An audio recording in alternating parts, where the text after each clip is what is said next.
nos processos de poder. Os direitos políticos desenvolvem o que está no parágrafo 1º do artigo, parágrafo 1º do artigo 1º, parágrafo único, perdão, do artigo 1º da Constituição, que todo o poder emana do povo. Gente, isso é um direito de primeira geração, né? Fruto de lutas históricas, das revoluções liberais, tanto na Inglaterra, 1689, Revolução Gloriosa, 1787 e nos Estados Unidos, em 89, Revolução Francesa, que se queria acabar com o absolutismo monárquico e dar ao povo a oportunidade de que interferir diretamente, né, ou indiretamente pela eleição no futuro político do país. Ou seja, tentar dar de maneira mais concreta a vontade popular na direção do país. E isso remonta a quando, Elton? Pelo amor de Deus. Pessoal, isso é lá da democracia ateniense, né? A história é sempre feita de idas e vindas. Lógico que o direito político, ele não é um sinônimo fechado de democracia, mas ele potencializa demais o princípio democrático, né? Não é apenas o voto. Vou usar o exemplo do voto, que a gente tende muito a fazer uma ligação entre voto e democracia, mas vocês têm outras formas democráticas, como, por exemplo, a iniciativa popular de leis, como, por exemplo, a ação popular na proteção do patrimônio histórico, público, né, contratos de improbidade administrativa. Você tem a participação direta através de referendo ou plebiscito, e como também o sufrágio, que é exercido pelo meio do voto. Mas veja que todo esse conjunto que eu trago para vocês, eles permitem que o cidadão influenciem nas decisões políticas fundamentais de um Estado. Permite que ele seja ouvido, certo? Diretamente ou através da eleição de representantes, né? Indiretamente. Por isso que eu acho que na nossa primeira aula, salvo o melhor juízo, que a gente disse que o nosso regime é o democrático. Via de regra, democracia indireta. Porém, há instrumentos de participação direta na nossa democracia, que é os quais eu falei agora, como voto,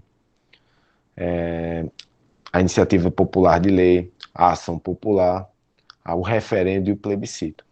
Tranquilo? Todo esse conjunto visa dar maior o quê? Concretude ao princípio da participação popular, que todo poder emana do povo. Perfeito, pessoal.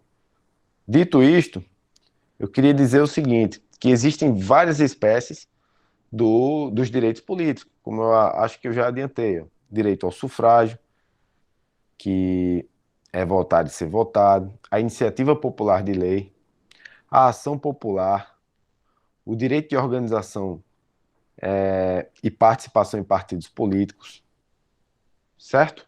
Perfeito. E vamos identificar cada um deles agora. O sufrágio, pessoal. Sufrágio é votar e ser votado, cujo instrumento principal é o voto. O voto é um instrumento para o exercício do sufrágio. Tranquilo? Perfeito. E aqui é considerado a maior expressão, um núcleo dos direitos políticos, né? É o direito político por excelência, como a doutrina afirma. Tranquilo? Perfeito. Olha só, trago aqui também as características do voto, né? É o maior instrumento do sufrágio. E qual seria, Wellington, as características? Primeiro, ele é personalíssimo.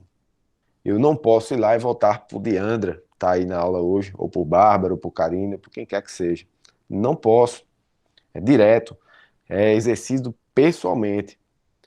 Obrigatório. No Brasil ainda, né? É obrigatório. Pessoal, o voto obrigatório é uma cláusula pétrea? Pergunto a vocês. Não, né, pessoal? Nunca confundam isso, certo? Uma dica de prova aí, uma questão para você já aí. Se você abrir o 60, parágrafo 4º, inciso 2 da Constituição, vai dizer que, né, não será objeto de deliberação a proposta de emenda tendente a abolir o voto direto, secreto, universal e periódico. Aqui não diz voto obrigatório. Então, o Brasil ele pode relativizar a obrigatoriedade do voto. Olha só que legal. Voto obrigatório não é cláusula pétrea. Não caiam nessa. Perfeito. Mas ele é obrigatório quando? Sempre aos maiores de 18 anos e aos menores de 70. Completou 70 anos, não precisa sair de casa.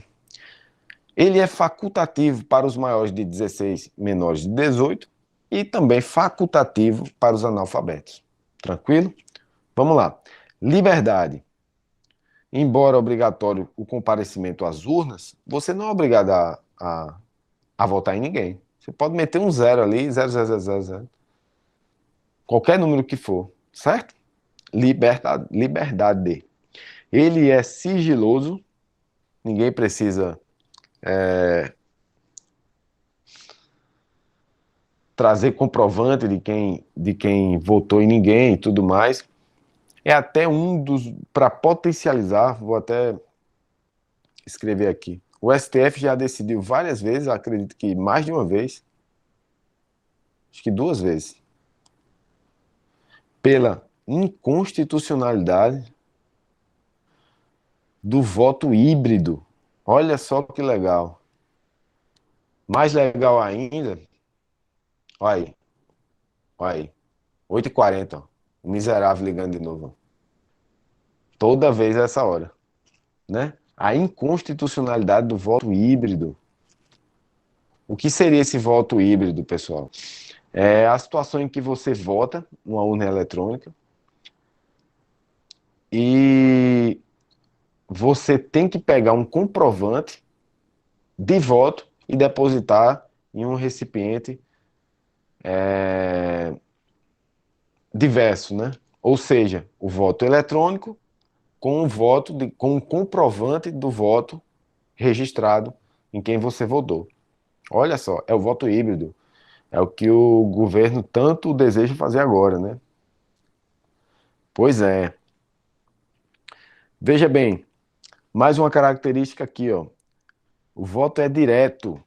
A exceção, que a gente já estudou também, está no artigo 81 da Constituição. Ou seja, havendo uma vacância, né, do presidente, vice-presidente, extensiva aos cargos do executivo de maneira geral, governador e prefeito, havendo a vacância desse cargo, quem assume é o presidente da Câmara dos Deputados. Aliás, perdão, assume momentaneamente o presidente da Câmara dos Deputados e convoca eleições indiretas. E já vimos também que quem pode participar dessas eleições? Qualquer brasileiro que preencha as condições, né? Maior de 35 anos, para presidente da República, alistamento eleitoral, filiação partidária, condições de elegibilidade, enfim, tranquilo? Perfeito. Vamos abrir esse 81 aqui, pessoal, só para a gente fazer essa revisão sempre. Olha o que diz. Vacando os cargos de presidente e vice-presidente da República, far-se-á a eleição em 90 dias. Essa é direta, no caso, nos 2 primeiros anos. Ocorrendo a vacância nos últimos 2 anos do período presidencial, a eleição para ambos os cargos será feita em 30 dias depois da última vaga, pelo Congresso Nacional na forma da lei. No caso, a eleição indireta. Tranquilo? É uma exceção ao voto direto. Ele é periódico e ele é igual. O que quer dizer esse igual? One man, one vote. Um voto por homem. O meu voto não vale 2 pesos, o de Karine vale 1, o de Tamara vale 1 também. Voto igual é isso aí, certo? O voto do analfabeto é igual ao do mendigo, que é igual ao do professor, que é igual ao do grande empresário. Pois bem, já o escrutínio é o modo de exercício. Pode ser aberto ou pode ser secreto. Não vamos confundir. A gente viu que sufrágio é o modelo geral. sufrágio universal, que é exercido pelo voto, que pode ser aberto ou secreto. E o nome disso se dá escrutínio. Tranquilo, pessoal. Classificações do sufrágio.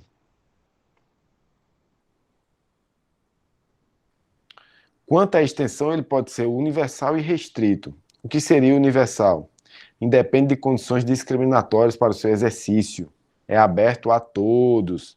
Voto universal. Todos podem participar. Trago só uma informação para vocês. Olha que coisa decadente, né? No Brasil, as mulheres só tiveram direito a votar pela primeira vez em 1932. Até essa data, a gente não tinha o voto universal, né? O voto era restrito. Em outras épocas também, o voto era restrito à condição econômica da pessoa, né? E por aí vai. E tem casos bizarros. Na era Vargas, exatamente. Tinha casos bizarros, pessoal, que nas minhas aulas de história eu lembro que era por... Teve uma época que era por... Rapaz... por plantação, um negócio assim. Quem tivesse tantos alqueires de macaxeira ou cana-de-açúcar, alguma coisa do tipo, é que poderia votar. Olha que coisa absurda. Só no Brasil mesmo, né? Pois bem, olha só. Independe de condições discriminatórias para o seu exercício, aberto a todos, universalizado a todos. Veja que há condições para que você realize o voto. Isso é um fato, né? Você tem que ser maior de 18 anos, aliás, no mínimo de 16, né? Mas não facultativo, no caso, obrigatório maior de 18 anos, né? Tem que ter, por exemplo, você tem que ser absolutamente capaz. Olha só que legal, né? Mas isso não quer dizer que você não seja universal, né? Atingiu essas condições, você está apto a votar. Vamos ver? Não pode alistar-se como eleitores os estrangeiros e, durante o período do serviço militar obrigatório, os conscritos. Parágrafo 3º. Condições de elegibilidade. Olha só. Nacionalidade brasileira, pleno exercício dos direitos políticos, o alistamento eleitoral, domicílio eleitoral na circunscrição e filiação partidária. Certo? Teve essas condições aqui, você está apto a ser eleito. Do outro lado, também, para que você possa exercer o direito de votar, né, capacidade eleitoral ativa, no caso, basta que você seja maior de 18 anos, né, capaz, e por aí vai.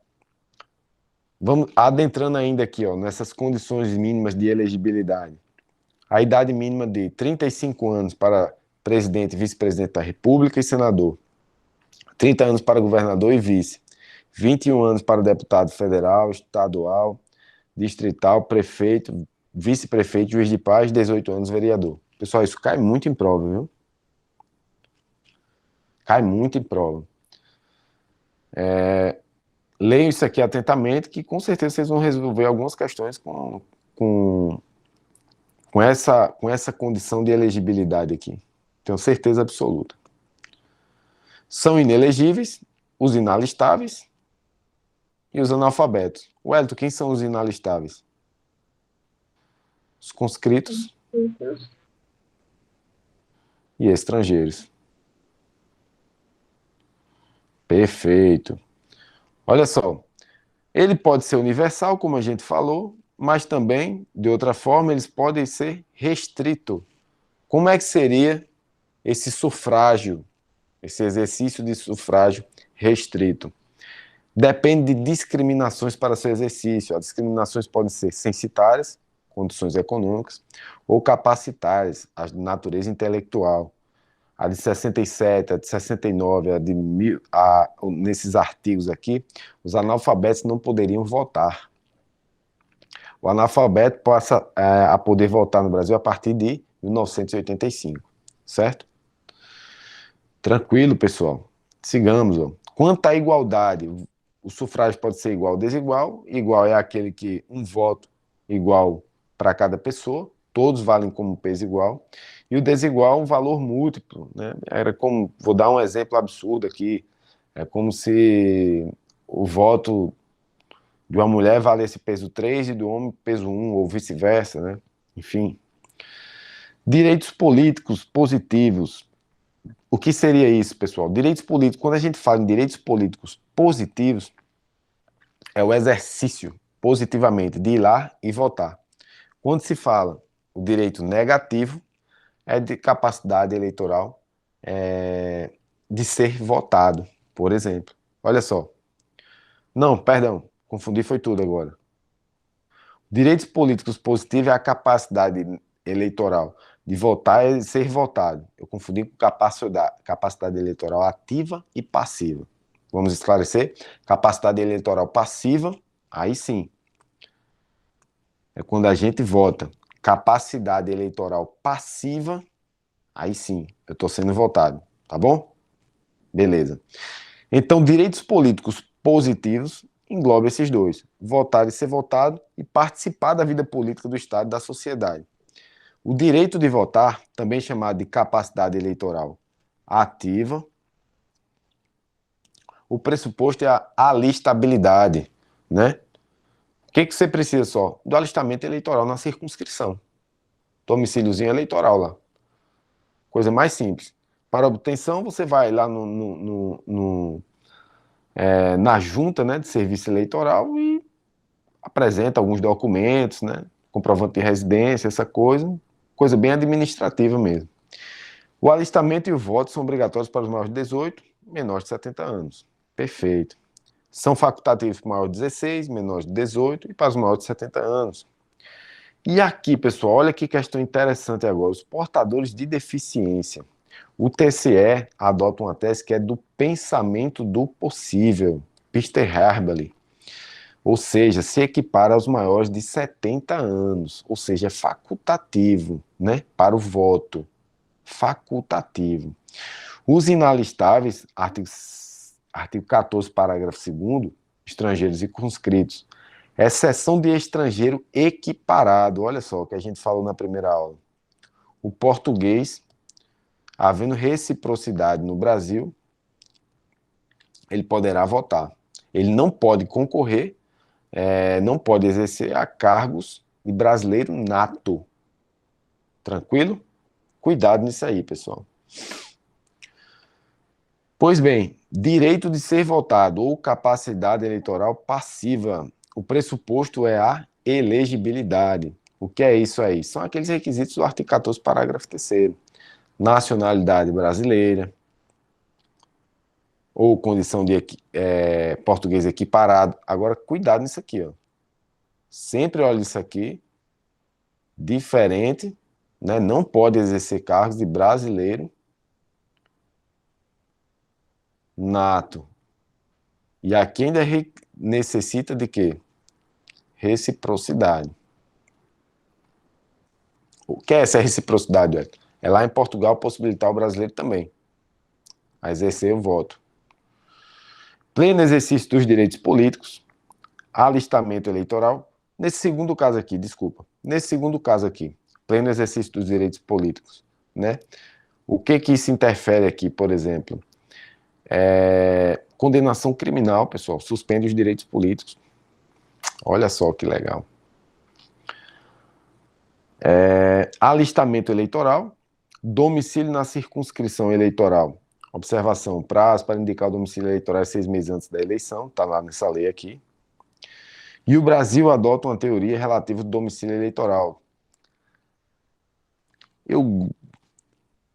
Levando em consideração o lugar onde o indivíduo tenha vínculos políticos, sociais, familiares, afetivo, comercial. Não precisa você, digamos assim, residir naquela circunscrição eleitoral, nem ter nascido lá, por exemplo. Pois é. Sigamos. Filiação partidária, idade mínima de 35, 30, 21 e 18 para determinados cargos. Vamos relembrar aqui: 35 presidente, vice-presidente,